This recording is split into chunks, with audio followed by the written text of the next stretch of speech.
नमस्कार। ये कहानी है साहस और अटूट विश्वास की। आइए कहानी शुरू करते हैं। एक जमाने में हमामा नाम का एक विशालकाय जजीरा था। उस जजीरे पर खलकान नाम का एक निर्दयी बादशाह राज करता था। उसकी प्रजा उसके लगातार बढ़ते हुए अत्याचारों और जुल्मों से बहुत दुखी थी। बादशाह हमेशा अपनी प्रजा को सताने और उन पर जुल्म ढाने की नई नई तरकीबें सोचता रहता था। सत्ता के इस मद में वह यह भी भूल चुका था कि एक दिन उसे भी यह दुनिया छोड़कर जाना है। उसे अपने लोगों के दर्द का जरा भी एहसास नहीं था। वह इस बात से अनजान था कि इंसानियत, शराफत, हमदर्दी और इंसाफ ही वो गुण है जो मनुष्य को मनुष्य बनाते हैं।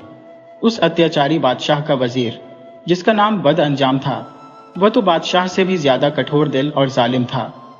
वह हमेशा खलकान को अपनी प्रजा पर नए नए अत्याचार करने के तरीके सुझाता रहता था। वजीर की इन क्रूर हरकतों से जजीरे के लोग बहुत परेशान थे और उससे छुटकारा पाने के रास्ते तलाश रहे थे। जब बादशाह और वजीर को खबर मिली कि लोग उनके जुल्म से तंग आकर विद्रोह की योजना बना रहे हैं, तो उन्होंने अपनी प्रजा पर और भी ज्यादा सितम ढाने शुरू कर दिए। देखते ही देखते सैकड़ों लोगों को बंदी बना लिया गया और बहुतों को फांसी के तख्ते पर लटका दिया गया। वजीर बद अंजाम ने अपने जासूसों को चारों तरफ लगा रखा था कि जो भी उनके खिलाफ कोई भी बात करे, फौरन उन्हें सूचना दी जाए। बादशाह और वजीर के खौफ से लोग उनके विरुद्ध मुंह खोलने से भी डरते थे। बादशाह के दरबार में कुछ अच्छे लोग भी मौजूद थे। वे दबे दबे शब्दों में बादशाह को जुल्म और सितम से बाज आने की कोशिश करते। कभी कभी तो बादशाह को अपनी गलतियों पर पछतावा भी होता, पर वजीर बद अंजाम तुरंत उसे प्रजा की तरफ से भड़का देता। वह कहता कि अगर आपने इनके साथ थोड़ी भी नरमी बरती तो ये तुरंत बगावत कर देंगे। इस तरह वह बादशाह को जुल्म और अत्याचार करने के लिए उकसाता रहता था। लोग अब बादशाह से कहीं ज्यादा उसके वजीर से डरने लगे थे। इसी जजीरे पर आबिदा नाम की एक नेक और साहसी महिला रहती थी। वह अकेली थी। दुनिया में उसका कोई सहारा नहीं था, मगर वह बहुत हिम्मत वाली थी। वह दिन रात बादशाह के जुल्मों के किस्से सुनती और अपनी आंखों से लोगों की मुसीबतें देखती। लोगों का दुख उसे सहन नहीं हुआ।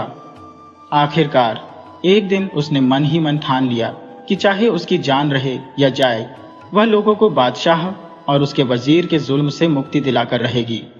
उसने लोगों में हिम्मत भरी और उन्हें इस बात पर तैयार कर लिया कि वे इस नेक काम में उसका साथ दें। वजीर के जासूसों ने तुरंत यह खबर वजीर तक पहुंचाई कि हुजूर, एक औरत है जो लोगों को आपके खिलाफ भड़का रही है। वजीर ने यह बात बादशाह को बताई और बादशाह ने तुरंत हुक्म दिया कि इस औरत को गिरफ्तार करके मेरे सामने पेश किया जाए। बादशाह के सिपाही आए और आबिदा को पकड़कर दरबार ले गए। दरबार में पहुंचते ही आबिदा ने देखा कि चारों तरफ सिपाही तलवारें लिए खड़े हैं और जल्लाद कोड़े लेकर तैयार है। बादशाह गुस्से से भरा बैठा था और उसका वजीर बद अंजाम हाथ बांधे उसके पास खड़ा था। वजीर को भी इस औरत पर बहुत क्रोध आ रहा था और वह बस बादशाह के हुक्म का इंतजार कर रहा था कि कब वह हुक्म दे और कब वह इस औरत को फांसी पर लटका दे। आबिदा ने यह सब देखा, पर वह इतनी हिम्मत वाली थी कि न तो वह डरी और न ही जरा सा भी हिचकिचाई। वह सीधे बादशाह के सामने जाकर खड़ी हो गई। बादशाह ने गुस्से से दहाड़ते हुए पूछा, ए औरत, तू कौन है? आबिदा ने निडर होकर जवाब दिया, मैं आबिदा हूं। बादशाह ने फिर पूछा, और मैं कौन हूं? आबिदा ने जवाब दिया, मैं नहीं जानती कि आप कौन है। ये सुनते ही बादशाह और वजीर दोनों गुस्से से लाल हो गए। वजीर चिल्लाकर बोला, ए औरत, ज़बान संभाल कर बात कर। तू नहीं जानती कि ये बादशाह सलामत है। तू अपनी गुस्ताखी में अपने वाली नेमत को कहती है कि मैं नहीं जानती। आबिदा ने पलटकर जवाब दिया, मेरा वाली नेमत तो सिर्फ अल्लाह है। उसी ने मुझे पैदा किया है, वही मुझे रोजी देता है, और जब मैं बीमार पड़ती हूँ तो वही मुझे शिफा देता है। वही नेक लोगों का रक्षक है और वही मेरी मदद करेगा। वजीर ये बातें सुनकर और भी जल भुन गया और कहने लगा, अच्छा ठहर जा, अब तुझे अपनी इस गुस्ताखी की सजा मिलेगी। तूने बादशाह के सामने यह बेअदबी की है। बादशाह भी आग बबूला हो रहा था। उसने अपने सिपाहियों को हुक्म दिया, इस औरत को अभी ले जाओ, इसके हाथ पांव बांधकर कैद खाने की सबसे अंधेरी कोठरी में डाल दो, ताकि यह वही भूख प्यास से तड़प तड़प कर मर जाए। सिपाही आबिदा को लेकर चले गए और उसे कैद खाने की एक अंधेरी काल कोठरी में बंद कर दिया, जिसमें न कोई खिड़की थी, न कोई रोशनदान, न हवा गुजर सकती थी और न रोशनी पहुंच सकती थी। आबिदा अपनी किस्मत पर शुक्रगुजार थी। उसने दिल में सोचा, अल्लाह मेरी मदद जरूर करेगा। वह मुसीबत में पड़े बेकसूर लोगों की सहायता अवश्य करता है। उसे यह बेकसूर सजा दी गई थी। बादशाह चाहता था कि वह इतनी तकलीफ से मरे कि लोगों के दिलों में दहशत बैठ जाए और वे उसके खिलाफ बात करना बंद कर दें। आबिदा ने सोचा कि अगर जुल्म के खिलाफ आवाज उठाने की वजह से उसे मरना भी पड़े तो कोई परवाह नहीं, ऐसी मौत तो जुल्म सहते रहने से कहीं बेहतर है। इस विचार से उसे बहुत सुकून मिला और वह अंधेरी कोठरी में पड़ी अपने ईश्वर को याद करती रही। आबिदा को काल कोठरी में पड़े अभी थोड़ी ही देर हुई थी कि अचानक एक जोरदार धमाका हुआ। उसके सामने की दीवार फट गई और उसमें से एक बेहद खूबसूरत औरत निकलकर उसके सामने आ खड़ी हुई। उस औरत के आते ही पूरी कोठरी रोशनी से भर गई। आबिदा ये सब देखकर हैरान रह गई। उस खूबसूरत औरत ने सबसे पहले तो आबिदा के हाथ पांव खोले, फिर बड़ी मधुर और नरम आवाज में उससे कहा, आबिदा, मैं आदिला हूं। हम तो बस एक ही किस्मत के बंधनों से बंधी है, इसलिए बहन कह लो। मैं तुम्हारी इस मुसीबत में सहायता करने आई हूं। आबिदा ने सोचा कि मेरी तो कोई बहन नहीं है और मैंने इस नेक दिल महिला को पहले कभी देखा भी नहीं। उसने पूछा, तुम कौन हो और यहां कैसे आई? आदिला ने जवाब दिया, मैं जिन्हों के बादशाह की मलिका हूं और तुम्हारी मदद करने आई हूं। मैं तुम्हें इस तकलीफ से छुटकारा दिलाऊंगी। यह कहकर आदिला ने एक ताली बजाई। तुरंत ही बहुत से जिन्न इंसानों के रूप में उसी फटी हुई दीवार के रास्ते कमरे में आ गए। आदिला ने उन्हें हुक्म दिया कि वे इस काल कोठरी को एक शानदार कमरे में बदल दें। बस पलक झपकते ही आबिदा की वह अंधेरी कोठरी एक खूबसूरत कमरे में बदल गई। उसमें कीमती कालीन बिछे थे, झाड़ फानूस लगे थे, बेहतरीन सामान रखा था और आबिदा के लिए एक आरामदायक पलंग पड़ा था। एक कोने में खाने की मेज लगी थी और उस पर 2 कुर्सियां रखी थी। आदिला ने आबिदा को एक कुर्सी पर बिठाया और दूसरी पर वह खुद बैठ गई। फिर उसने जिन्हों को हुक्म दिया कि मेज पर उम्दा उम्दा व्यंजन लगा दिए जाए। उसी वक्त मेज तरह तरह के स्वादिष्ट खानों से भर गई। आदिला ने आबिदा को खाना खिलाया और खुद भी खाया। जब दोनों का पेट भर गया तो आदिला बोली, मेरी प्यारी बहन आबिदा, अब मैं जा रही हूँ। जब भी तुम्हें भूख लगे तुम इस कुर्सी पर बैठ जाना और जो भी चीज मांगोगी दीवार फटेगी और वह चीज तुम्हारे सामने आ जाएगी। और हाँ, ये लो, ये मेरे बालों की लठ है। जब तुम्हें मेरी सख्त जरूरत हो तो इसमें से एक बाल जला देना और कहना, मेरी आदिला, बुलाती है तुझको तेरी आबिदा। मुझे पड़ गई है जरूरत तेरी, अगर तू ना आई तो होगी बुरी। ये कहकर आदिला और उसके सेवक उसी रास्ते से गायब हो गए जिस रास्ते से वे आए थे और दीवार फिर से पहले जैसी हो गई। आबिदा ने अपने अल्लाह का शुक्र अदा किया। अब उसकी हिम्मत और भी बढ़ गई थी और वह मजे से उस काल कोठरी में रहने लगी, जो अब एक खूबसूरत, रोशन और हवादार कमरा बन चुका था। ईश्वर ने इस मजलूम की मदद का एक बेहतरीन सिलसिला शुरू कर दिया था। अगले दिन पहरेदार यह देखने के लिए आए कि वह औरत मर गई है या नहीं। उन्होंने काल कोठरी में झांक कर देखा तो वहां एक खूबसूरत रोशन कमरा था और आबिदा मजे से पलंग पर लेटी आराम कर रही थी। उन्होंने फौरन जाकर वजीर को सारा किस्सा सुनाया। वजीर ने यह बात बादशाह को बताई। बादशाह बहुत हैरान हुआ। उसने वजीर से पूछा, अब क्या किया जाए? वजीर ने जवाब दिया, हुजूर, उस कमरे को गिरवा दिया जाए ताकि वह औरत इसमें दबकर मर जाए। बादशाह ने तुरंत ऐसा ही करने का हुक्म दिया। तुरंत मजदूर इस काम में लग गए। जब आबिदा ने देखा कि उसका कमरा गिराया जा रहा है और वह उसमें दबकर मर जाएगी तो उसे आदिला के बालों की लट याद आ गई। उसने झट से उसमें से एक बाल निकाला और उसे जलाकर कहने लगी, मेरी आदिला, बुलाती है तुझको तेरी आबिदा। मुझे पड़ गई है जरूरत तेरी, अगर तू ना आई तो होगी बुरी। आबिदा का यह कहना था कि दीवार फटी और आदिला मुस्कुराती हुई सामने आ गई। आते ही वह इत्मीनान से बोली, घबराओ नहीं, मुझे सब मालूम है। तुम थोड़ी देर के लिए अपनी आंखें बंद कर लो। आबिदा ने अपनी आंखें बंद कर ली। थोड़ी देर बाद आदिला ने कहा, आंखें खोल दो। आबिदा ने जो अपनी आंखें खोली तो उसने खुद को एक आलीशान महल में पाया। महल में बाग बगीचे थे, फूल पत्ते थे, परिंदे और दरख्त थे, सजे सजाए कमरे थे और वह खुद एक पलंग पर लेटी थी। आबिदा ने आदिला का धन्यवाद किया और आदिला वहां से गायब हो गई। उधर बादशाह के हुक्म पर मजदूरों ने वह कमरा गिरा दिया।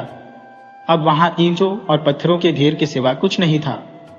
एक दिन अचानक महल के एक कमरे की दीवार फिर फटी और आदिला प्रकट हुई। उसके हाथ में एक तश्त, बड़ी थाली थी और उस तश्त में एक गद्दे का सिर रखा था। तश्त के चारों तरफ ताजा ताजा खून फैला हुआ था।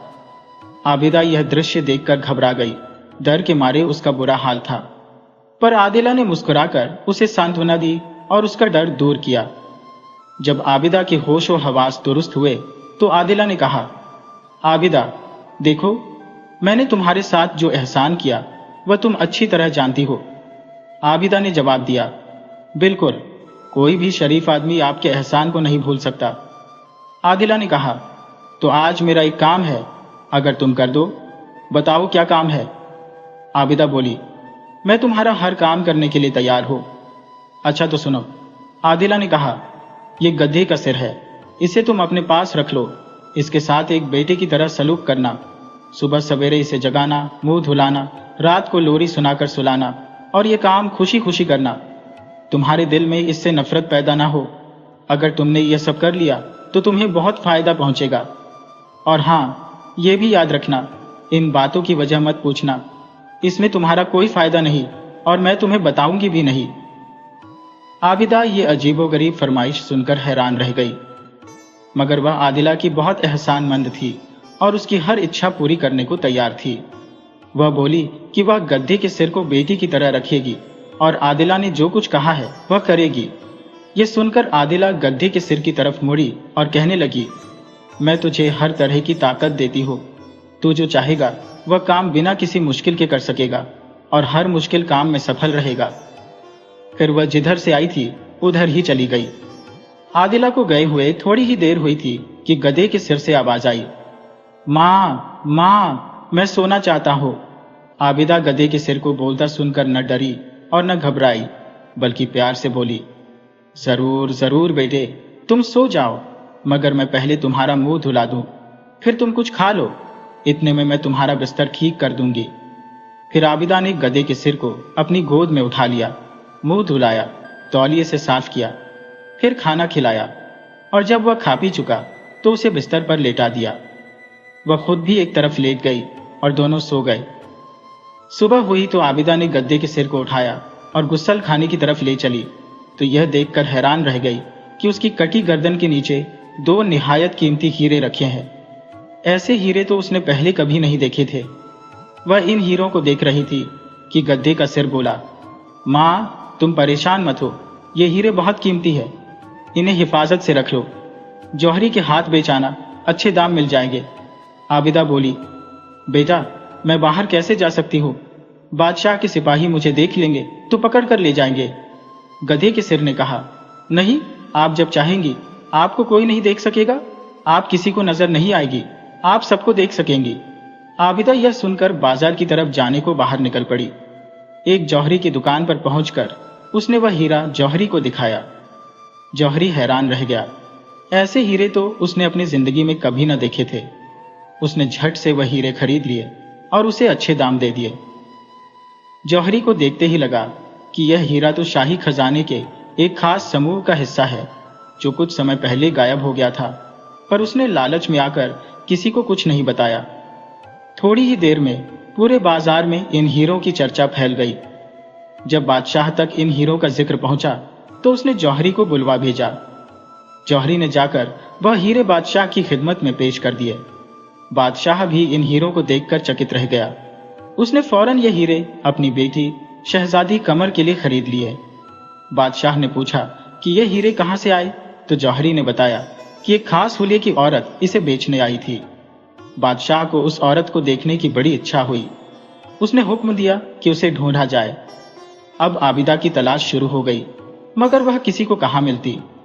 उसे न आते वक्त किसी ने देखा था और न जाते वक्त। दूसरे दिन भी आबिदा को सुबह गद्दे के सिर के नीचे तकिए पर वैसे ही 2 हीरे और मिल गए और कई दिन तक रोजाना ऐसा होता रहा।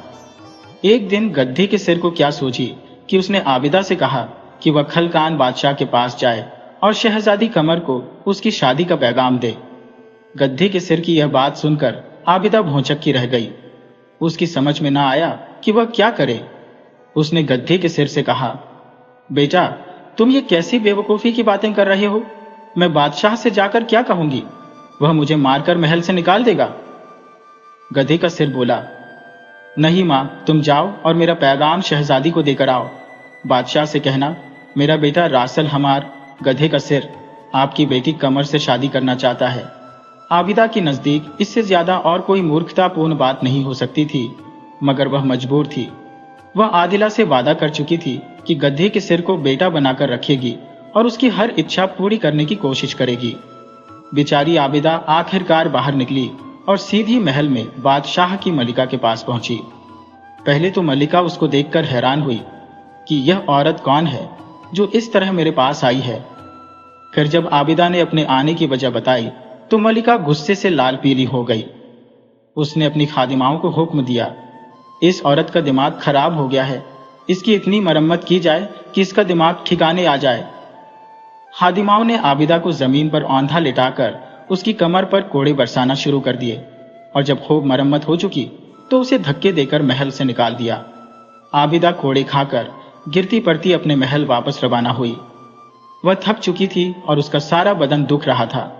उसे एक तरफ तो रासल हमार की इस बेवकूफाना हरकत पर गुस्सा आया और दूसरी तरफ अपने आप पर कि उसने क्यों इसका कहना माना। फिर उसे अपनी दोस्त आदिला का ख्याल आया, जिसने बहुत मुसीबत के वक्त उसकी मदद की थी। वह उसकी इतनी एहसानमंद थी कि उसकी ख्वाहिश को टाल नहीं सकती थी, इसलिए उसे सब्र करना पड़ा। घर पहुंचकर वह धम्म से बिस्तर पर गिर पड़ी और आह भरते हुए गद्दे के सिर को अपने मल्लिका के पास जाने, उसको पैगाम देने और फिर अपनी पिटाई का सारा हाल सुनाया। रासल हमार ने उसको बहुत सांत्वना दी और मलिका को बुरा भला कहा। कुछ दिन आराम करने के बाद आबिदा का दर्द जाता रहा और वह पहले की तरह फिर अपने बेटे की सेवा करने लगी। रासल हमार ने देखा कि आबिदा बिल्कुल ठीक हो गई है तो उसने फिर जिद की कि वह बादशाह के पास जाए और उसकी शहजादी को शादी का पैगाम दे। गधे के सिर की बात सुनकर वह घबरा गई। पहले तो उसने बादशाह के पास जाने से इनकार कर दिया और बोली कि उसमें अब और पिटने की हिम्मत नहीं है। लेकिन जब रासल हमार ने बहुत ज्यादा आग्रह किया और आदिला का वास्ता दिया तो वह जाने के लिए तैयार हो गई। इस बार भी वह सीधी मल्लिका के महल में पहुंची। उसने अपने आने का मकसद बताया। मल्लिका गुस्से से कांप गई। उसने फिर पहरेदारिनियों को हुक्म दिया, इस औरत को ऐसी सजा दी जाए कि दोबारा ऐसी बेतुकी बात कहने के लिए महल में दाखिल ना हो सके। बादशाह की बेटी क्या इस काबिल है कि उसकी शादी गधे के सिर से की जाए? ऐसी बात कहना भी बादशाह, मल्लिका और शहजादी की सख्त तौहीन और बेइज्जती है। ये औरत बड़ी गुस्ताख और पागल है। पहरेदारिनियों ने आबिदा को पकड़कर इतनी पिटाई की कि वह बेहोश हो गई। फिर उन्होंने उसे घसीटकर महल के बाहर डाल दिया। आबिदा को जब होश आया तो उसके सारे बदन से खून बह रहा था, मुंह सूज गया था और उठकर चलने की ताकत न थी। वह चुपचाप आंखें बंद किए लेटी रही। कुछ देर के बाद हिम्मत करके घसीटते घसीटते अपने महल में वापस आई और अंदर आते ही बेहोश होकर गिर पड़ी। जब रासल हमार ने अपनी मां का यह हाल देखा तो फौरन यह कहकर आदिला को आवाज दी, आदिला जल्दी आ, देख तो क्या हुआ, पिट गई आबिदा, हाले जख्मी हुआ। फौरन ही दीवार फटी और आदिला कमरे में आ गई। उसने देखा कि आबिदा जख्मों से चूर बेहाल पड़ी है। उसने आबिदा के जख्मों को साफ किया, दवा लगाई और पट्टी बांधी। फिर उसके हलकत में पानी डाला। अब आबिदा ने आदिला को देखा तो उसकी जान में जान आई, दर्द में कमी मालूम हुई। आदिला ने उससे कहा कि वह आराम करे। फिर आदिला चली गई। दूसरे दिन वह फिर आई और फिर रोजाना आने लगी। वह आबिदा की अच्छी तरह देखभाल करती और चली जाती। कुछ ही दिनों में आबिदा की चोटें ठीक हो गईं और वह फिर से तंदुरुस्त और ताकतवर हो गई। मल्लिका की पहरेदारिनियों के हाथों की मार को वह भूल गई। दूसरी तरफ बादशाह के महल में यह खबर फैल गई कि एक औरत शहजादी के लिए गधे के सिर का पैगाम लेकर मल्लिका के पास आई है। लोग उस औरत के बारे में तरह तरह की बातें करने लगे। बादशाह को भी इसकी सूचना मिली। उसको भी बहुत गुस्सा आया और उसने पहले अपने वजीर को तलब किया। वजीर खुद भी बादशाह को बताना चाहता था। दोनों अब मिलकर सोचने लगे कि इस औरत का क्या इलाज किया जाए।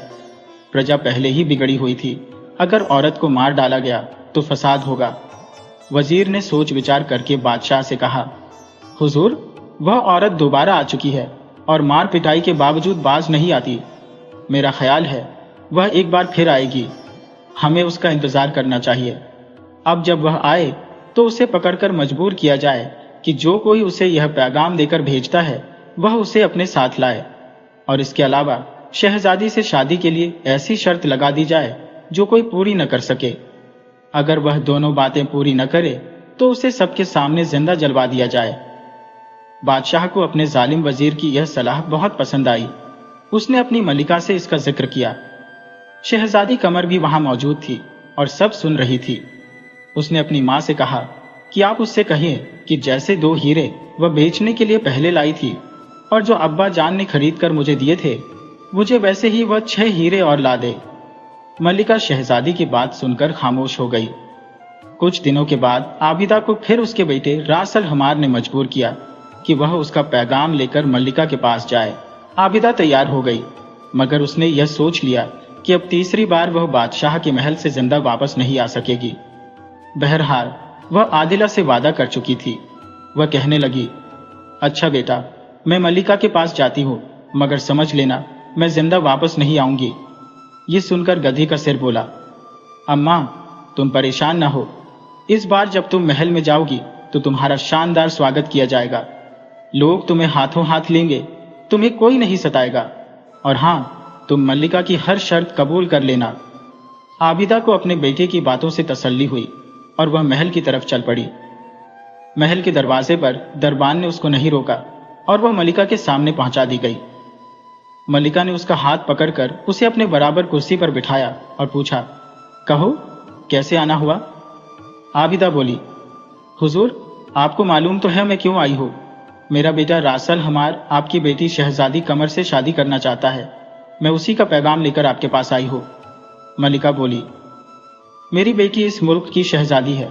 इससे कोई शहजादा ही शादी कर सकता है जो उसकी शान के मुताबिक माल और दौलत मुहैया कर सके।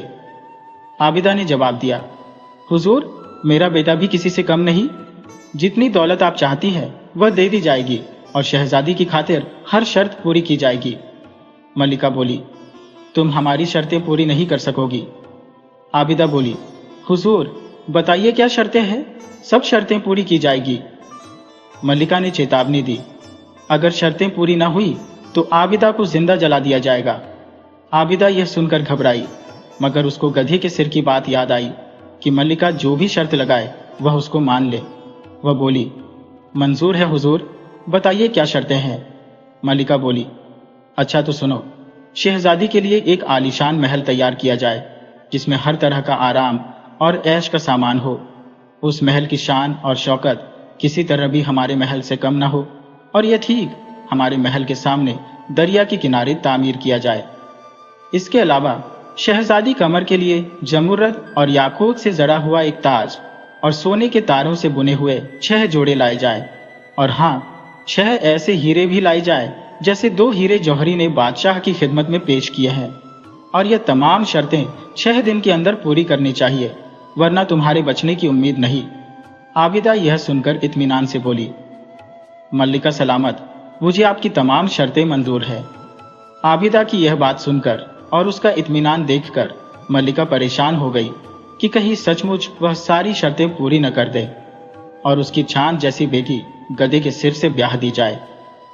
बहरहाल वह शर्तें बता चुकी थी और आबिदा उन्हें पूरा करने का वादा कर चुकी थी। आबिदा महल से निकलकर घर की तरफ चली तो रास्ते में सोचने लगी कि गधे का यह सिर तमाम शर्तें पूरी कैसे करेगा। 6 दिन में महल किस तरह बनेगा? जड़ाऊ ताज और सुनहरी लिबास कहां से आएंगे? जब घर वापस आकर इसने मल्लिका की शर्तें रास अल हमार को सुनाई तो वह बोला, ठीक है अम्मा, फिक्र न करो, ये तमाम शर्तें तय वक्त के अंदर पूरी हो जाएगी। अब तुम जाओ और आराम करो। मल्लिका की शर्त के मुताबिक जब 5 दिन पूरे हो गए तो रात को जब आबिदा सोई हुई थी, आदिला और उसके जिन्नों के लश्कर ने शहजादी के लिए एक आलीशान महल ठीक शाही महल के सामने खड़ा कर दिया और उसे कीमती सामान से सजाकर तैयार कर दिया। मल्लिका ने सोने के तारों के बने कपड़े, ताज और हीरों की जो शर्त लगाई थी वह भी मुहैया कर दिए गए। इसके अलावा और भी बहुत सा उम्दा सामान महल में था। रासल हुमार सारी रात खुशी से जागता रहा। आबिदा जो सोई हुई थी उसी हालत में नए महल में पहुंचा दी गई। सुबह को जब आबिदा की आंख खुली तो वह आलीशान महल और उसके साजो सामान देखकर हैरान रह गई। वह समझी कि शायद कोई ख्वाब देख रही है।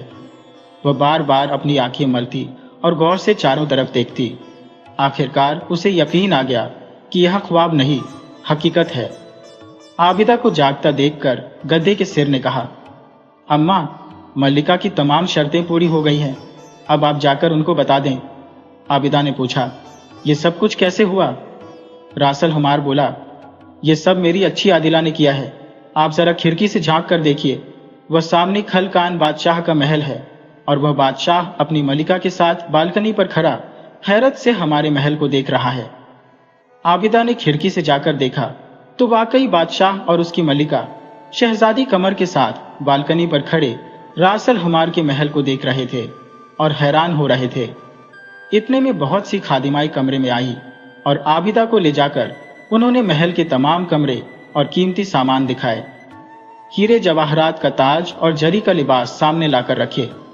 फिर गधे के सिर ने इशारा किया तो यह चीजें सोने चांदी की थालियों में रखकर शाही महल की तरफ चल दी। आबिदा भी उनके साथ थी। मल्लिका और उसकी बेटी ने जो यह सामान देखा तो उनकी हैरत की सीमा न रही।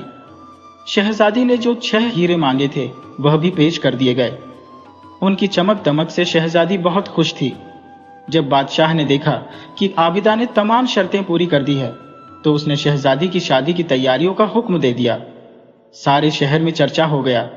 यह अजीब किस्म की शादी थी। शहजादी की शादी एक गधे के सिर से हो रही थी।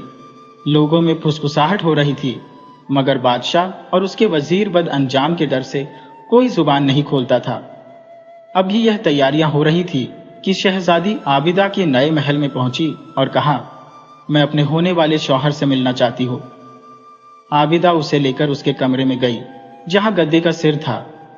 शहजादी उसे देखकर जरा भी न घबराई और मोहब्बत से उसके सिर पर हाथ फेरने लगी। रासिल हुमार ने जो शहजादी को इस तरह देखा तो बोला, तुम्हें तो रंज होगा कि तुम्हारा ब्याह एक जानवर के सिर से हो रहा है।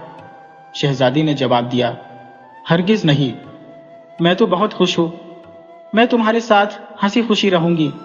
रासल हुमार बोला, क्या तुम इससे खुश नहीं होती कि कोई खूबसूरत शहजादा तुम्हें ब्याह कर ले जाता? शहजादी कमर ने जवाब दिया, नहीं, कोई शहजादा भी मेरे लिए इस कदर अच्छी और कीमती चीजें नहीं ला सकता था। तुम मेरे शौहर हो, मैं तुम्हारी सेवा करूंगी। शहजादी कमर के मुंह से ये अल्फाज सुनकर रासल हुमार खुश हो गया और उसने यह कहकर आदिला को आवाज दी, आदिला, आदिला, जल्दी आ, जल्दी आ। शहजादी कमर भी खड़ी है यहाँ, मुझसे करने को शादी, यह तैयार है। यह आवाज उसके मुंह से निकली ही थी कि दीवार फटी और आदिला कमरे में आ गई। वह खुशी से गुनगुना रही थी। आते ही उसने गधे के सिर से मुखातिब होकर कहा, अच्छे मियां रासल हुमार, तुम जल्दी से अपनी असली शक्ल में वापस आ जाओ। ये सुनते ही गधे का सिर गायब हो गया और शहजादी कमर ने देखा उसके सामने एक निहायत खूबसूरत और जवान शहजादा खड़ा है। आबिदा भी उसे देखकर हैरान रह गई। अब आदिला ने कहा, शहजादी कमर, तुम्हें मुबारक हो। यह अंदरीस है, जिन्हों के बादशाह आखिब का बेटा। इसका बाप बहुत जालिम बादशाह था। वह अपनी प्रजा पर जुल्म करता था। अंदरीस को यह पसंद नहीं था। वह बार बार अपने बाप को समझाता और प्रजा पर जुल्म करने से मना करता। एक दिन उसके बाप ने गुस्से में आकर अंदरीस को गधे का सिर बना दिया और घर से निकाल दिया। मुझे मालूम था कि आबिदा भी एक जालिम बादशाह और उसके वजीर के जुल्म का निशाना बनी कैद में है। मैंने दोनों को एक जगह कर दिया और ये साथ साथ रहने लगे। अब इसके अलावा मैं तुम्हें और कुछ नहीं बताऊंगी। और देखो, ये बात अच्छी तरह सुन लो, शहजादा अंदरीस रात को अपनी असली शक्ल में रहेगा, मगर दिन में गधे का सिर बन जाया करेगा। तुम ये राज किसी को न बताना, अपनी माँ मल्लिका को भी नहीं बताना, वरना तुम्हें अफसोस होगा। फिर आदिला दीवार के रास्ते गायब हो गई। शादी के बाद दोनों मजे से रहने लगे। उधर बादशाह और मल्लिका को यह दुख था कि उनकी बेटी गधे के सिर के साथ ब्याह दी गई। उनकी किस्मत फूट गई। पर जब वे शहजादी को खुश देखते तो उन्हें ताज्जुब होता। उनकी समझ में नहीं आता था कि यह माजरा क्या है। क्या शहजादी पर किसी ने जादू कर दिया है? एक दिन मल्लिका ने बड़ी राजदारी से शहजादी कमर से पूछा कि वह गद्दे के सिर के साथ खुश तो रहती है ना? शहजादी बोली कि वह बस इतना बता सकती है कि रासल हमार के साथ वह बहुत खुश है, इससे ज्यादा वह और कुछ नहीं बता सकती। उसने अपनी माँ से कहा, आपने एक बार कहा था कि इंसान की जिंदगी में चाहे जैसा भी वक्त आ पड़े उसे खुश रहना चाहिए। बस मैं भी इसीलिए खुश रहती हूँ। मलिका उसके जवाब से संतुष्ट हो गई और बादशाह को भी इत्मीनान हो गया। लेकिन जब बादशाह के वजीर बद अंजाम को यह मालूम हुआ कि शहजादी गधे के सिर के साथ खुश है, तो उसकी जलन और ईर्ष्या से बुरा हाल हो गया। वह समझ गया था कि शहजादी के खुश रहने में जरूर कोई भेद है। उसने बादशाह को फिर भड़काया और उससे कहा कि वह शहजादी से खुश रहने की असली वजह मालूम करे। बादशाह ने अपनी मल्लिका से कहा कि वह शहजादी को मजबूर करे कि वह उसे असल बात बता दे। अब मल्लिका ने हर रोज शहजादी से पूछना शुरू कर दिया, और जब शहजादी को वह राज बताने के लिए तैयार न पाया तो एक दिन उसने कहा, बादशाह ने कसम खा ली है कि अगर मैंने तुम्हारे खुश रहने की असल वजह मालूम नहीं की तो वह मेरा सर कलम करा देगा। शहजादी कमर बड़ी मुश्किल में फंस गई। आदिला ने उसको मना कर दिया था कि वह यह राज न बताए कि रासल हमार रात होते ही अपनी असली शक्ल में वापस आ जाता है। वह दरअसल एक शहजादा है। दूसरी तरफ माँ की जान खतरे में थी। वह जानती थी कि उसका बाप बादशाह बहुत जालिम है और वजीर उससे भी ज्यादा जालिम।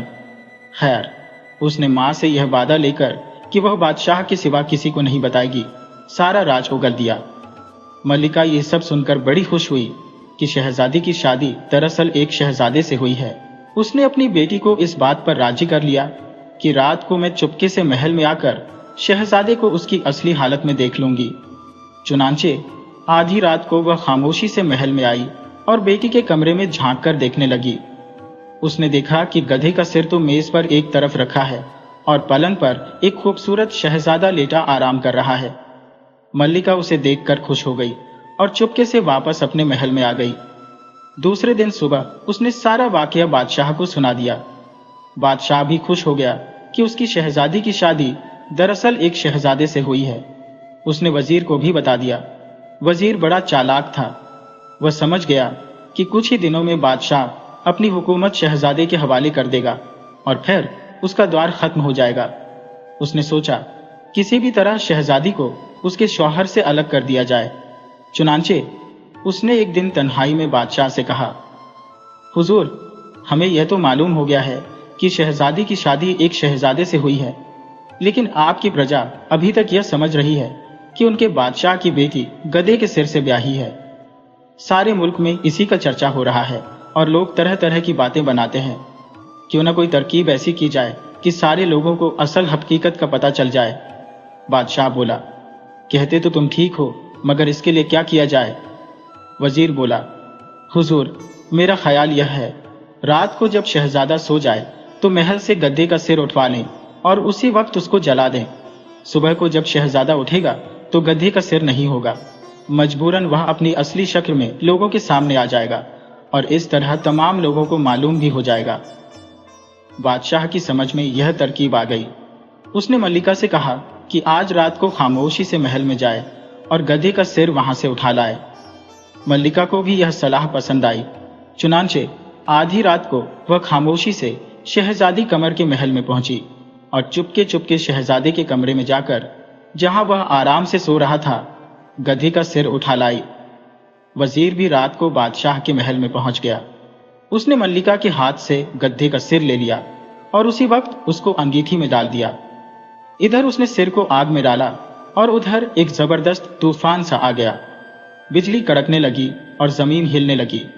शहजादा अंदरीस एकदम जाग उठा उसने शहजादी कमर से कहा, जालिम, तूने मुझे धोखा दिया, आदिला का राज फाश कर दिया। ये सब उसी का नतीजा है। ये कहते ही शहजादा वहां से गायब हो गया। उसके गायब होते ही ना वह महल रहा और न वह साजो सामान। हर तरफ बस एक धूल का गुबार था जो कि फैल गया था। आबिदा परेशान हो गई। उसकी समझ में ना आया कि यह सब क्या हुआ। शहजादी कमर रोती पीटती अपनी माँ के पास आई और कहने लगी, ये सब आपका किया धरा है। आपने मेरा भेद सब पर जाहिर कर दिया। मल्लिका को भी दुख था और बादशाह को भी, मगर वजीर दिल में बड़ा खुश था। शहजादी अब अपने बाप के महल में रहने लगी। वह हर वक्त रोती रहती और उस वक्त को कोसती थी जब उसने वह राज अपनी माँ को बताया था। बादशाह और उसके तमाम दरबारी यह जानते थे कि यह सारी कारस्तानी वजीर की है, जिसने पहले बादशाह को मजबूर किया कि वह शहजादी का राज मालूम करे, फिर गद्दे का सिर मलिका से लाने को कहा और उसे जलवा दिया। प्रजा पहले ही उससे नफरत करती थी और बादशाह भी अब उसे नापसंद करने लगा। आबिदा भी शहजादी कमर के साथ ही बादशाह के महल में आ गई। उसको भी शहजादी के हाल पर बड़ा दुख था। एक दिन अचानक उसे आदिला के दिए हुए बालों का ख्याल आया। उसने कहा था कि जब भी कोई मुसीबत आए मेरे बाल को आग दिखाना, मैं फौरन आ जाऊंगी। आबिदा ने सोचा, यही वक्त है आदिला को बुलाने का। इससे बड़ी और मुसीबत क्या होगी। चुनांचे उसने एक बाल को निकालकर जलाते हुए आदिला को आवाज दी, मेरी आदिला, बुलाती है तुझको तेरी आबिदा। बड़ी ही मुसीबत में है मुब्तला, करो क्या तू ही कुछ बता। आबिदा के मुंह से ये अल्फाज निकलते ही दीवार फटी और आदिला सामने आ खड़ी हुई। उसके चेहरे पर उदासी थी। उसने आबिदा से कहा, शहजादी ने अपनी कसम तोड़ दी, सारा भेद अपनी माँ को बता दिया और इसी ने दूसरों को बताया। यह सब उसी का नतीजा है। खैर आबिदा, मैंने हर तरह से तुम्हारी मदद करने का वादा किया है। तुम अपनी आंखें बंद करो। आबिदा ने अपनी आंखें बंद कर ली और फिर जो खोली तो वह खुद को अंदरीस के महल में पाया। शहजादा अंदरीस पलंग पर पड़ा कराह रहा था। उसका सारा बदन झुलसा हुआ था, जैसे किसी ने आग में डाल दिया हो। आबिदा ने उसे देखा तो समझ में ना आया कि यह कौन है, क्योंकि उसने तो कभी गद्दे के सिर को उसकी असली शक्ल में देखा ही न था। अंदरीस ने उसे अपने करीब आने को कहा। जब वह करीब आई तो कहने लगा, मेरी अच्छी अम्मा, मैं तुम्हारा रासल हमार हो। फिर उसने सारा किस्सा आबिदा को सुनाया और कहने लगा, वजीर बद अंजाम के हाथों मेरा यह हाल हुआ है और मैं आग में फूंका जा रहा हूं। अब मेरे ठीक होने की सूरत यही है कि वजीर का खून मेरे बदन पर मला जाए। आबिदा सोच में पड़ गई कि वह क्या करे। इतने में फिर दीवार फटी और आदिला ने निकलकर उससे कहा, तुमने अंदरीस का हाल देख लिया, अब जल्दी से आंखें बंद करो। आबिदा ने आंखें बंद कर ली। फिर जो खोली तो वह बादशाह के महल में थी। कमर उसके सामने खड़ी थी। वह हैरान थी कि अभी आबिदा यहाँ नहीं थी, अचानक कहाँ से आ गई। आबिदा ने उसको सारा वाकया सुनाया और बोली कि बादशाह को जाकर सूचना दी जाए और अंदरीस को बचाने की कोई कोशिश की जाए। शहजादी कमर ने अपनी माँ मलिका को तमाम बात बताई। वह शहजादे की तरफ से सख्त बेचैन और परेशान थी। मलिका ने बादशाह से कहा, बादशाह पहले ही वजीर से नाराज था और चाहता था कि किसी तरह उससे छुटकारा हासिल करे। प्रजा भी अब खुलेआम वजीर को बुरा भला कहने लगी थी। चुनांचे बादशाह ने वजीर को दरबार में तलब किया और जल्लाद को हुक्म दे दिया कि जो ही वजीर दरबार में दाखिल हो उसकी गर्दन मार दे और उसका खून एक तश्त में जमा कर ले। अब जल्लाद तो तैयार ही था। जैसे ही वजीर दरबार में पहुंचा, उसने उसकी गर्दन तलवार से उड़ा दी और उसका खून एक तश्त में डाल दिया। बादशाह ने वह तश्त मलिका के पास भिजवा दिया। जैसे ही वह तश्त मलिका ने आबिदा को दिया, दीवार फटी और आदिला नजर आई। आदिला ने आबिदा से कहा कि वह आंखें बंद कर ले। उसने आंखें बंद करके खोली तो अपने आप को अंदरीस के महल में पाया।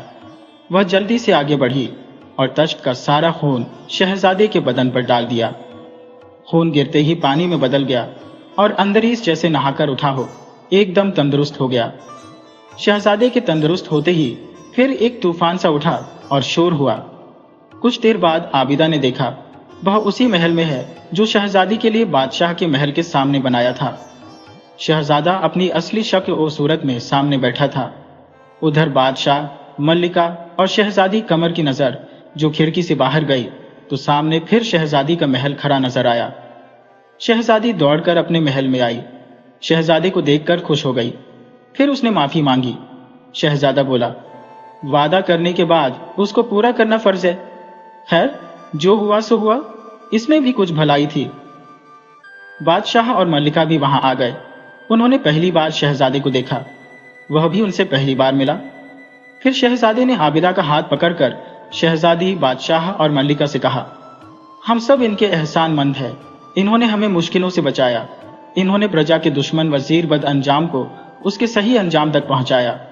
इन्होंने मुझे मेरे बाप के जुल्म से बचाया। बादशाह आबिदा का धन्यवाद करने लगा तो वह बोली, बादशाह सलामत, आपने मुझे नहीं पहचाना। मैं वही औरत हूँ जिसको आपने अपने वजीर बद अंजाम के कहने पर मौत की कोठरी में भूखा प्यासा मरने को डलवा दिया था। फिर इसके कहने पर आपने उस कोठरी को ढा दिया ताकि मैं उसमें दब कर मर जाऊं। मगर अल्लाह ने मुझे फिर बचा लिया और फिर मेरे जरिए सालिम वजीर का खात्मा कराया। अब आप भी जुर्म से बाज आ जाइए और वादा कीजिए कि अपनी प्रजा के साथ मोहब्बत और मेहरबानी का सलूक करेंगे। बादशाह शर्मिंदगी से सर झुकाए यह सब बातें सुन रहा था। वह बोला, मैं सबके सामने अपनी गलतियों का इकरार करता हूँ और अपने गुनाहों से अल्लाह से माफी चाहता हूँ। आइंदा सबके साथ नरमी और मोहब्बत का बर्ताव करूंगा, इंसाफ करूंगा और जिसका जो हक है वह उसे दूंगा। फिर बादशाह ने हुक्म दिया कि वजीर की लाश शहर में लटका दी जाए ताकि तमाम लोग उसका हश्र देख लें। तमाम कैदी रिहा कर दिए जाए और जिसका माल असबाब लूटा गया है वह अपना माल और असबाब आकर ले जाए। बादशाह के हुक्म पर शहर में खुशी के नगाड़े बजने लगे। प्रजा ने चैन की सांस ली और शहजादा अंद्रीस शहजादी कमर के साथ अपने महल में हंसी खुशी रहने लगा।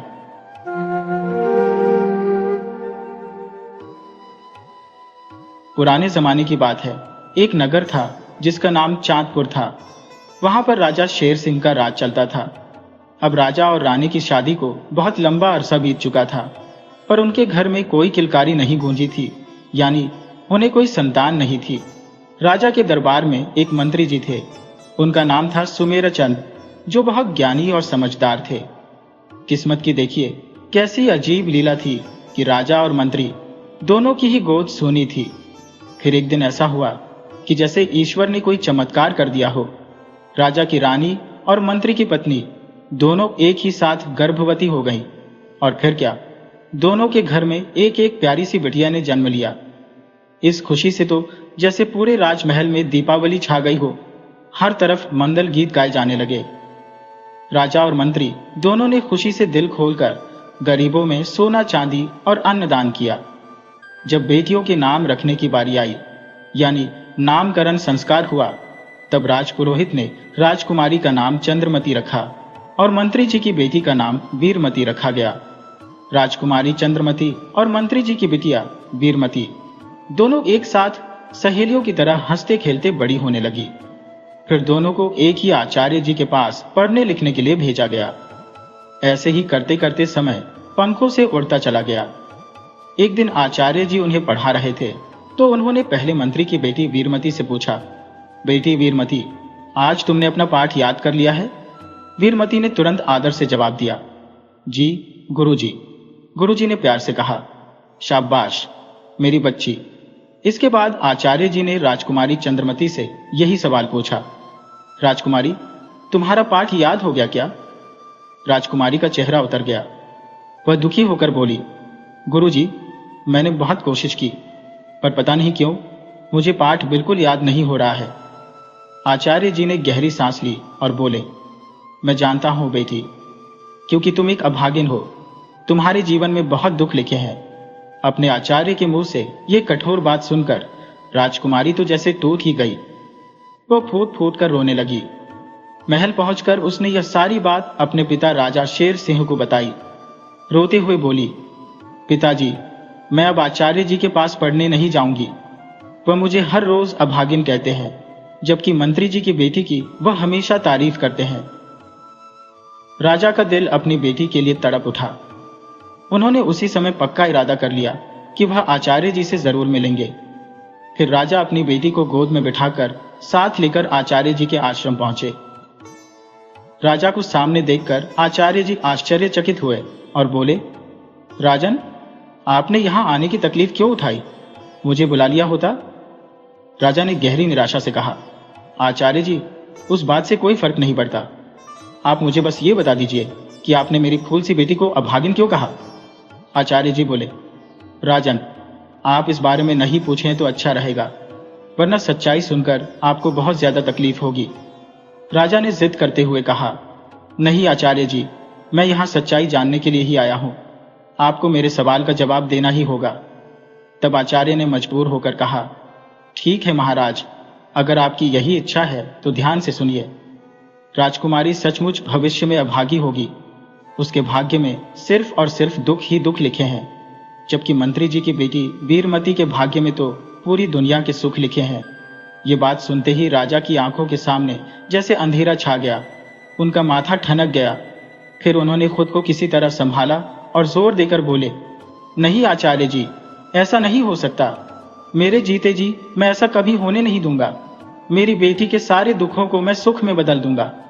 इसके बाद राजा ने अपनी बेटी का हाथ मजबूती से पकड़ा और कहा, चलो बेटी, हम इसी पल यहाँ से बहुत दूर चलते हैं, एक ऐसी जगह पर जहाँ दुख का साया भी न पड़े। राजकुमारी ने भोलेपन से पूछा, लेकिन पिताजी, माँ? राजा ने भावुक होकर कहा, फिलहाल तुम अपनी माँ को भूल जाओ बेटी। जब तक मैं तुम्हारा भाग्य नहीं बदल देता, तुम्हारी माँ को कुछ भी बताना ठीक नहीं है, वरना वह यह सदमा बर्दाश्त नहीं कर पाएगी।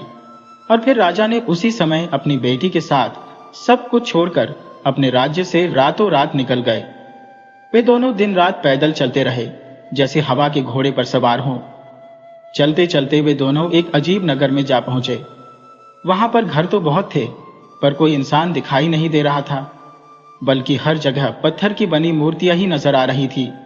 पिता और बेटी दोनों इस विचित्र नजारे को देखकर हैरान थे कि यह कैसा सन्नाटे वाला नगर है। चलते चलते राजकुमारी को जोरों की प्यास लगने लगी। तभी उन्हें वहां एक महल जैसा दिखने वाला बड़ा भवन दिखाई दिया। वे दोनों उसके नजदीक पहुंचे, लेकिन आश्चर्य की हद यह थी कि वहां भी कोई आदमी नहीं था। राजकुमारी ने मासूमियत से कहा, पिताजी, मैं इस भवन के अंदर जाकर देखती हूँ, शायद पीने के लिए पानी मिल जाए। इतना कहकर राजकुमारी झट से उस महल के अंदर चली गई, जबकि राजा बाहर ही खड़े रहे। लेकिन जैसे ही राजकुमारी महल के अंदर गई, दरवाजा अपने आप जोर से बंद हो गया। ये देखकर राजा तो भौंचक्का रह गए, जबकि राजकुमारी महल के अंदर से जोर जोर से चिल्लाने लगी, पिताजी, दरवाजा खोलिए। राजा ने बाहर से दरवाजा खोलने की बहुत कोशिश की, पर कोई फायदा नहीं हुआ। बेचारी राजकुमारी चंद्रमती महल के अंदर रोती बिलखती रह गई। राजा उसी समय मदद के लिए महल से निकलकर इधर उधर भटकने लगे, पर उन्हें इस नगर में पत्थर की मूर्तियों के सिवा कोई नहीं मिला। आखिरकार थक हार कर राजा मायूस होकर सोचने लगे कि यहाँ भटकते भटकते मुझे 4 दिन हो गए हैं, पर अभी तक कोई आदमी नहीं मिला जो मेरी कोई मदद कर सके। लगता है आचार्य जी ने जो कहा था कि मेरी बेटी अभागी है, वह बात सच हो गई। मैं किस्मत का लिखा विधान नहीं बदल सकता। और फिर कुछ दिन वहीं भूखे प्यासे भटकने के बाद राजा बेबस होकर रोता बिलखता हुआ अपनी राजकुमारी चंद्रमती को उसके भाग्य के भरोसे छोड़कर अपने राज्य वापस लौट गया। महल पहुंचकर उन्होंने भारी मन से रानी को सारी दुख भरी बात बताई। इस घटना के बाद राजा ने अपनी बेटी को ढूंढने के लिए कई बार उस अज्ञात नगरी की तरफ यात्रा की, लेकिन वहां उन्हें वह नगरी दोबारा कभी नहीं मिली। आखिरकार राजा अपनी बेटी को ढूंढ ढूंढ कर थक गए। दूसरी तरफ राजा के उस रहस्यमय नगर से जाते ही उस महल का दरवाजा अपने आप खुल गया। लेकिन जब राजकुमारी बाहर निकल कर आई तो उसने वहां अपने पिता को ढूंढने की बहुत कोशिश की, पर सब बेकार। वहां उसकी सुनने वाला कोई नहीं था। मजबूर होकर राजकुमारी महल में वापस लौट आई और हर कोने में घूम घूम कर देखने लगी। अचानक चलते चलते उसकी नजर चाबियों के एक बड़े गुच्छे पर पड़ी। उसने वह गुच्छा उठाया और महल के बंद कमरों पर लगे तालों को उन चाबियों से खोलने लगी। जब उसने पहले कमरे का ताला खोला तो वहां अनाज की बोरियों के ढेर लगे हुए थे। जब राजकुमारी ने दूसरे कमरे की चाबी खोली तो वहां तरह तरह के स्वादिष्ट पकवान तैयार पड़े थे। राजकुमारी ने पेट भरकर खाना खाया और पानी पीकर अपनी प्यास बुझाई। भूख प्यास में जाने के बाद राजकुमारी को एक और कमरा दिखाई दिया। उसने तीसरी चाबी से वह कमरा खोला तो वहां सजने संवरने का सारा सामान मौजूद था। इसके बाद राजकुमारी ने चौथी चाबी से एक और कमरा खोला। उसे देखकर उसकी आंखें चौंधिया गईं। उस कमरे में सोने चांदी के सिक्के और हीरे जवाहरात पड़े हुए थे। शायद यह इस महल का खजाना था। इसके बाद राजकुमारी ने महल का आखिरी कमरा खोला जिस पर ताला लगा था। कमरे के अंदर जब वह गई तो अचानक उसके मुंह से जोरदार चीख निकल गई। हे भगवान, ये क्या है? उसने देखा कि सामने बिस्तर पर एक राजा मूर्छित हालत में लेटा हुआ था और उसके पूरे शरीर में सुइयां चुभी हुई थी। राजकुमारी उसके पास गई तो देखा कि वह जिंदा था। वह सोचने लगी, हे भगवान, लगता है इन सुइयों को निकालने से राजा को होश आ जाएगा। और फिर राजकुमारी उसके शरीर से सुइयां निकालने लगी। वह मन ही मन सोच रही थी, न जाने किस कारण से इस आदमी की यह दुर्दशा हुई है। उस दिन के बाद से राजकुमारी को जितना भी समय मिलता वह सारा समय उस व्यक्ति के शरीर से सुइयां निकालने में लगा देती। एक एक करके 5 साल बीत गए। एक दिन राजकुमारी सुइयां निकाल रही थी तो अचानक उसे एक आवाज सुनाई दी। कोई कह रहा था, बांदी ले लो। बांदी? राजकुमारी सोचने लगी, इतने वर्षों के बाद आज किसी इंसान की आवाज सुनाई दी है। देखना चाहिए कि कौन है। जबकि महल के बाहर आवाज लगाने वाला वह एक बूढ़ा आदमी था और उसके साथ एक युवती भी थी। वे दोनों भी इस बात से हैरान और परेशान थे कि इस नगर में उन्हें कोई भी जिंदा इंसान नहीं दिखाई दिया। राजकुमारी महल से निकलकर तेजी से बाहर आई। उसने बूढ़े आदमी से पूछा, आप कौन हैं? बूढ़ा आदमी, जिसके साथ वह युवती थी, राहत महसूस करते हुए कहने लगा, शुक्र है भगवान का, यहां पर कोई इंसान दिखाई तो दिया। क्यों बेटी, क्या इस नगरी में तुम्हारे सिवा कोई और नहीं रहता? राजकुमारी मायूसी से बोली, पता नहीं बाबा, पिछले 5 साल से तो मैं यहां रह रही हूं। मुझे तो आज तक यहां कोई दिखाई नहीं दिया। और फिर वो बूढ़ा आदमी व्यापारिक लहजे में कहने लगा, बेटी, मैं इस बांदी को बेचना चाहता हूं, क्या तुम इसे खरीदोगी? तुम अकेली रहती हो, इससे तुम्हारा मन भी लगा रहेगा और ये तुम्हारा सारा काम भी कर देगी। राजकुमारी बोली, आप कहते तो ठीक है बाबा, लेकिन इस बांदी के बदले में आप क्या लेंगे? बूढ़ा आदमी बोला, सिर्फ 50 सोने के सिक्के। राजकुमारी तुरंत महल के अंदर गई और खजाने वाले कमरे में से 50 सोने के सिक्के लेकर आई।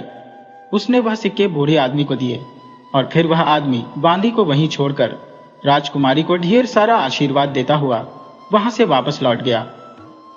राजकुमारी उस बांदी को महल में लेकर आई और पूछा, तुम्हारा क्या नाम है? दासी ने कहा, सुभद्रा। राजकुमारी ने पूछा, क्या तुम खाना बना लेती हो? दासी बोली, जी रानी जी, मैं सब काम कर लेती हूँ।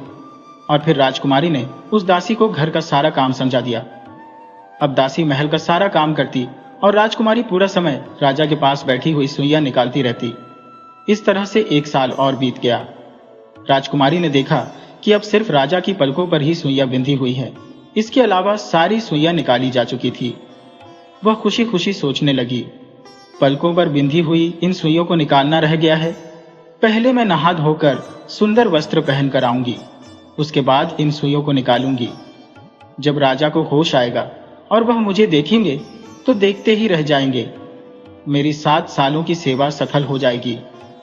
इसके बाद राजकुमारी कमरे से बाहर निकली और अपनी दासी से कहा, सुनो दासी, मैं नहाने के लिए जा रही हूं, तुम उस कमरे में मत जाना, वरना मुझसे बुरा कोई ना होगा। दासी बोली, बहुत अच्छा रानी जी। जब राजकुमारी वहां से चली गई तो दासी सुभद्रा मन ही मन सोचने लगी, रानी मुझे हमेशा उस कमरे में जाने से मना क्यों करती है? आखिर ऐसा क्या है उस कमरे में? आज मौका अच्छा है, मुझे यह रहस्य जरूर जानना चाहिए। और फिर दासी चुपके से उस कमरे के अंदर चली गई। अंदर का दृश्य देखकर वह हैरान रह गई। राजा के पलंग के नजदीक पहुंची तो देखा कि राजा जिंदा था। तभी उसकी नजर नजदीक में रखी हुई एक थाली पर पड़ी जिसमें अनगिनत सुइयां रखी हुई थी। दासी अब इस बात को समझने लगी कि राजकुमारी उसे इस कमरे में क्यों नहीं आने देती। वह चालाकी से विचार करने लगी, इसका मतलब तो यही हुआ कि राजा का पूरा शरीर सुइयों से बिंधा हुआ था और रानी रात दिन इस कमरे में बैठी हुई यही काम करती थी। अगर मैं इसकी पलकों पर बिंधी हुई सुइयों को निकाल दूं तो राजा जरूर ही जिंदा हो जाएगा। मौका अच्छा है, वरना सारा जीवन गुलामी ही करती रह जाऊंगी। दासी सुभद्रा तुरंत दूसरे कमरे में गई और जल्दी जल्दी से श्रृंगार करने लगी और अच्छी तरह से सजने धजने के बाद वह वापस राजा के कमरे में आई और पलकों पर बिंधी हुई सुइयों को उसने निकाल दिया। जैसे ही पलकों की सारी सुइयां निकली, न केवल राजा को होश आया बल्कि उसने आंखें भी खोल दी।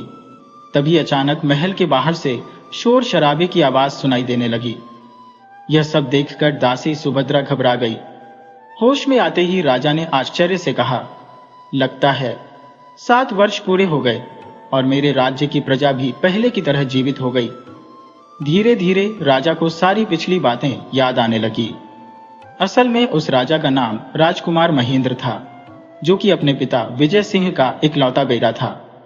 बचपन में ही उसकी मां का देहांत हो गया था, जिसकी वजह से उसके पिता ने दूसरी शादी नहीं की। राजकुमार जब थोड़ा बड़ा हुआ तो उसके पिता की भी मृत्यु हो गई। सिर्फ 16 वर्ष की उम्र में ही उसका राज्याभिषेक कर दिया गया। कुछ समय बीतने के बाद जब राजकुमार 20 वर्ष का हो चुका तो एक दिन अपने मंत्री के साथ जंगल में शिकार खेलने के लिए गया।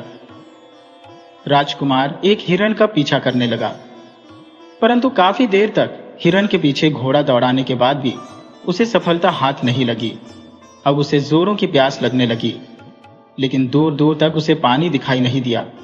काफी देर तक वह पानी की तलाश में इधर उधर भटकता रहा और तब उसे एक छोटी सी कुटिया दिखाई दी। राजकुमार उस कुटिया के अंदर दाखिल हो गया। कुटिया के अंदर गेरुआ वस्त्र पहने हुए एक बहुत ही सुंदर तपस्विनी बैठी हुई थी। राजा ने उसे आदर से प्रणाम किया और कहा, देवी, मैं बहुत ही प्यासा हूं, क्या मुझे थोड़ा सा पानी मिलेगा? उसकी आवाज सुनकर तपस्विनी ने अपनी आंखें खोली, लेकिन उसे कोई उत्तर देने के बजाय वह राजकुमार को देखती ही रह गई। राजकुमार ने फिर से अपनी बात दोहराई और तब तपस्विनी ने उसे पानी पिलाया और फिर उसने राजकुमार को खाने के लिए कुछ फल दिए। इस दौरान तपस्विनी एक टक राजकुमार को देखे जा रही थी। तब राजकुमार ने संकोच से कहा, देवी, आखिर आप मुझे इस तरह से एक टक क्यों देखे जा रही हैं? तपस्विनी बोली, आप एक राजा हैं। जी देवी, मैं एक राजा हूं और मेरा नाम महेंद्र है। मैं शिकार खेलने के लिए आया था। तब तपस्विनी ने भावुक होकर कहा, राजन, तुम बहादुर होने के साथ साथ बहुत ही सुंदर और बलवान भी हो।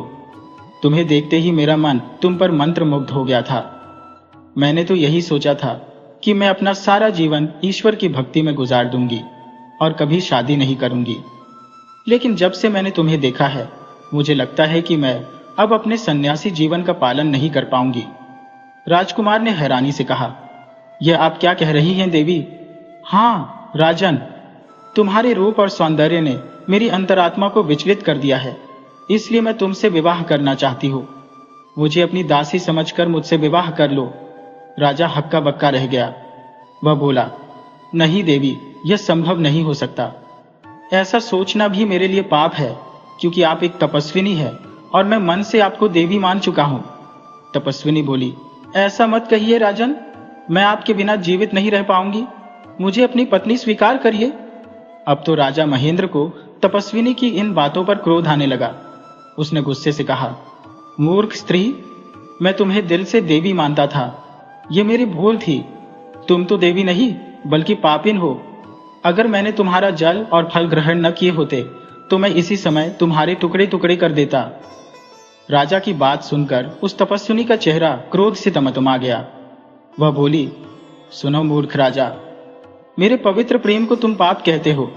तुमने मेरा घोर अपमान किया है। इसकी सजा मैं तुम्हें जरूर दूंगी। जाओ, मैं तुम्हें श्राप देती हूं कि जिस रूप और शक्ति के घमंड में तुमने मेरा अपमान किया है वह 7 वर्षों तक निर्जीव हो जाएगा और तुम्हें 7 वर्षों तक सुइयों से भरे हुए बिस्तर पर बिना बोले तड़पना पड़ेगा। तुम्हारी प्रजा भी इन 7 वर्षों तक अपने अपने घरों में पत्थर की मूर्ति बनकर रहेगी। 7 साल के बाद जब कोई अभागी राजकुमारी तुम्हारे शरीर से सुइयां निकाल देगी, तब तुम्हें और तुम्हारी प्रजा को मेरे श्राप से मुक्ति मिल जाएगी। अब चले जाओ यहां से। इसके बाद राजा महेंद्र किसी तरह से रास्ता ढूंढता ढूंढता अपने महल में वापस आ गया। महल में पहुंचते ही जैसे ही वह अपनी थकान मिटाने के लिए बिस्तर पर लेटा, उसी क्षण वह मूर्छित हो गया और उसके शरीर में सैकड़ों सुइयां चुभ गईं। उसके बाद महल के सारे कमरे अपने आप ही बंद हो गए और सब पर ताले लग गए। नगर में रहने वाले सभी लोग अपने आप ही पत्थर की मूर्तियों में बदल गए। सब कुछ याद आने के बाद राजा महेंद्र की नजर पास ही खड़ी हुई दासी पर पड़ी। वो बोले, सुंदरी, तुम कौन हो? दासी बोली, मेरा नाम सुभद्रा है। राजन, मैंने ही आपके शरीर से यह सारी सुइयां निकाली है। और फिर राजा महेंद्र ने अपनी सारी आपबीती उस दासी को सुनाई कि किस तरह से वह एक तपस्विनी के श्राप के कारण ऐसी हालत में पहुंच गया था। और फिर राजा ने गहरे संतोष से कहा, तुम वही अभागी राजकुमारी हो जिसके कारण मुझे श्राप से मुक्ति मिली है। लेकिन तुम अपने आप को अभागी मत समझो। तुमने मुझे जीवन दिया है, मैं तुम्हें यहां पर रानी बनाकर रखूंगा। परंतु यह तो बताओ कि तुम किस नगर की राजकुमारी हो?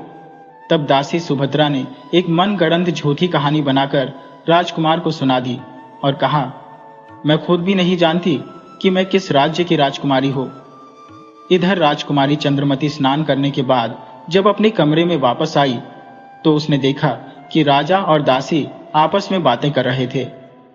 उसे झट से समझ में आ गया कि चालाक दासी ने राजा की पलकों से सुइयां निकाल दी और वह राजा को प्रभावित करने के लिए अपने आप को रानी कह रही है।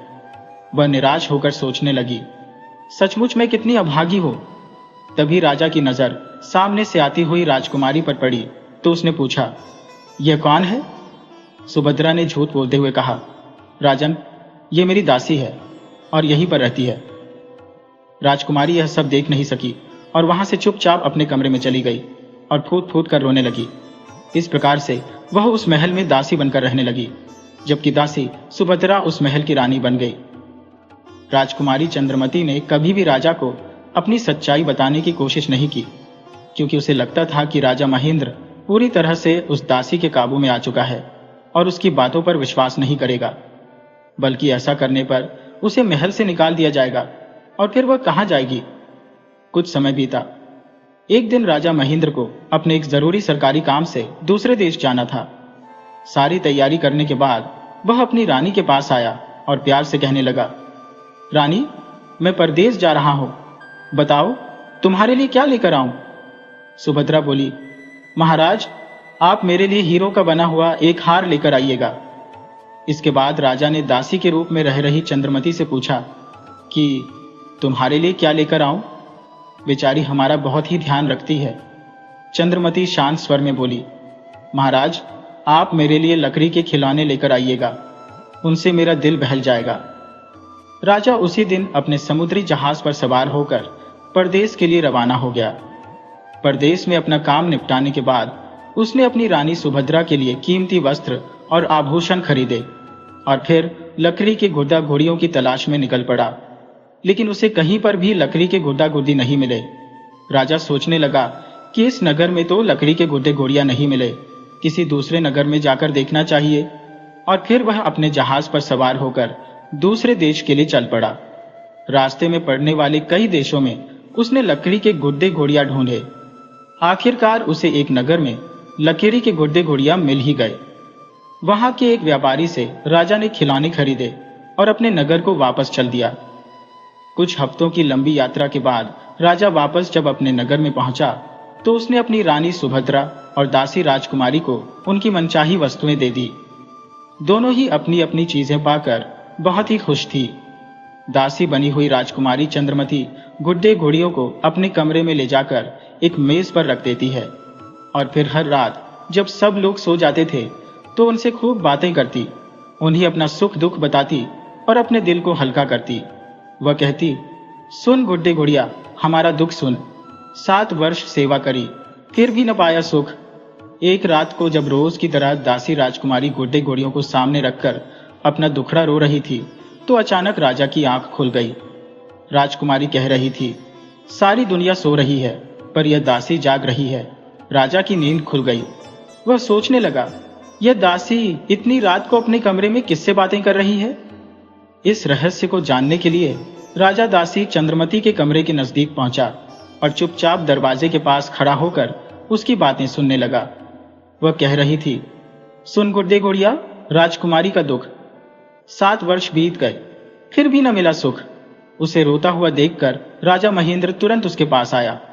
राजा को अचानक अपने सामने देखकर चंद्रमती घबरा गई और बोली, महाराज, आप यहाँ पर इस समय? राजा बोले, हाँ, लेकिन तुम इन गुड्डे गुड़ियों के साथ क्या बातें कर रही थी और तुम रो क्यों रही हो? आखिर तुम्हें क्या दुख है, मुझे बताओ तो सही। राजा की बातें सुनकर राजकुमारी की आंखों में फिर से आंसू आ गए। वह टूटे हुए स्वर में कहने लगी, महाराज, मैं बहुत ही अभागी हूं, मेरी बातों पर कोई विश्वास नहीं करेगा। अच्छा तो यही होगा कि आप मेरे दुखों के बारे में न पूछें। राजकुमार ने आग्रह किया, नहीं नहीं, मैं तुम्हारी बात पर विश्वास करूंगा, तुम मुझे सब कुछ बताओ। तब चंद्रमती बोली, सुनिए महाराज, मैं राजा शेर सिंह की बेटी राजकुमारी चंद्रमती हूं। बचपन में ही मेरे आचार्य जी ने मेरे अभागी होने की भविष्यवाणी कर दी थी और फिर राजकुमारी ने अपने जन्म से लेकर बड़े होने तक की सारी आपबीती राजा को सुना दी और आखिर में गला भर्राते हुए बोली, महाराज, 7 सालों तक मैंने आपके शरीर से सुइयां निकाली, जबकि सुभद्रा को तो मैंने बूढ़े आदमी से खरीदा था और उसे अपनी दासी बनाकर रखा था, परंतु अब वह आपकी रानी बन गई और मैं दासी बन गई। उसकी बातें सुनकर राजा की आंखें आश्चर्य से फैल गई। वह बोले, यह सब बातें तुमने मुझे पहले क्यों नहीं बताई? चंद्रमती बोली, महाराज, मुझे इस बात का डर था कि कहीं आपको मेरी बात पर विश्वास न हुआ तो मुझे इस महल से बाहर निकाल दिया जाएगा और फिर मैं इस अनजान नगर में कहां पर दर दर भटकती रहूंगी। राजा बोले, ऐसा सोचना तुम्हारी भूल थी चंद्रमती, अनजाने में मुझसे बहुत बड़ा पाप हो गया और तुम भी दुख झेलती रही। खैर, अब मैं उस चुड़ैल को सजा जरूर दूंगा, तुम आओ मेरे साथ। राजकुमारी चंद्रमती को अपने साथ लेकर राजा उसी समय अपने कमरे में गया और उसने सुभद्रा को फटकारते हुए कहा, धोखेबाज औरत, तूने जो कुछ भी किया है उसके लिए भगवान तुझे कभी माफ नहीं करेगा। निकल जा इसी समय मेरे महल से, इसी में तेरी भलाई है। वह घबरा गई और बोली, मुझसे क्या कोई गलती हो गई महाराज? सुभद्रा को अब यह समझते हुए देर न लगी कि उसका भेद अब खुल चुका है और राजा को उसकी असलियत मालूम हो चुकी है। वह तुरंत राजा के कदमों में गिर पड़ी और क्षमा की याचना करने लगी और बोली, मुझे माफ कर दीजिए महाराज, आज से मैं आपकी दासी बनकर रहूंगी। राजा ने गुस्से से कहा, बकवास बंद करो, तुम यहाँ की दासी बनने के लायक भी नहीं हो। राजा ने उसी समय अपने सैनिकों को बुलाया और आदेश दिया, सैनिकों, इसी समय इस धोखेबाज औरत को यहाँ से निकाल दो और कोड़े मार मार कर इसे हमारे देश की सीमा से बाहर कर दो। जो आज्ञा महाराज, कहकर सैनिकों ने उसी समय आदेश का पालन किया और सुभद्रा को राज्य की सीमा से बाहर कर दिया गया। अगले ही दिन राजा महेंद्र ने राजकुमारी चंद्रमती से विवाह कर लिया और इसके बाद राजा महेंद्र राजकुमारी चंद्रमती को लेकर उसके पिता के पास गया। उसे देखते ही राजा और रानी खुशी से झूम उठे और कहने लगे, आज से हमारे सारे दुख दूर हो गए। चंद्रलोक राज्य की प्रजा को भी जब अपनी राजकुमारी के आने की खबर मिली तो उसे देखने के लिए राजमहल में भीड़ उमड़ पड़ी। सभी लोग राजकुमारी की जय जयकार करने लगे। कुछ दिन तक आनंद पूर्वक चंद्रलोक राज्य में बिताने के बाद राजा महेंद्र और राजकुमारी चंद्रमती वहां से विदा लेकर अपने राज्य वापस लौट गए। राजा शेर सिंह ने अपनी बेटी को दहेज में हीरे जवाहरात और कीमती उपहार दिए। उस दिन के बाद राजकुमारी को कभी कोई दुख नहीं मिला और वह आनंद पूर्वक अपने पति राजा महेंद्र के साथ उसके राज्य में रहने लगी। देखिए दोस्तों, ये कहानी हमें सिखाती है कि किस्मत चाहे कितनी भी बुरी क्यों न लिखी हो, अगर इंसान सच्चे मन से सेवा करता है और सब्र रखता है तो एक न एक दिन उसका फल जरूर मिलता है। लालच और झूठ का सहारा लेने वाले सुभद्रा जैसे लोग कुछ देर के लिए तो सफल हो जाते हैं, पर सच्चाई देर से ही सही सामने जरूर आती है। ईमानदारी और नेकी की जीत हमेशा होती है।